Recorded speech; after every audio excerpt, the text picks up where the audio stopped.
আলাইকুম বন্ধুরা। তো আমাদের হযরত মুহাম্মদ সাল্লাল্লাহু আলাইহি সাল্লাম যখন মক্কা থেকে মদিনায় গেছিল, তো মদিনার মানুষরা যখন কিভাবে গজল বলেছিল আজকে এটা ভিডিও। তো আমি এখন গজলটা শোনাবো। তো আমি বলি বিসমিল্লাহির রহমানির রহিম।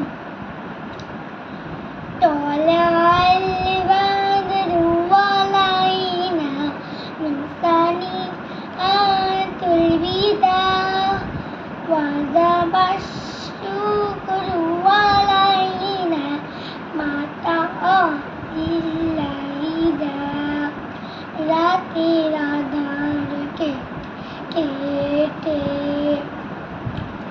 আকাশে চাঁদ উঠলো,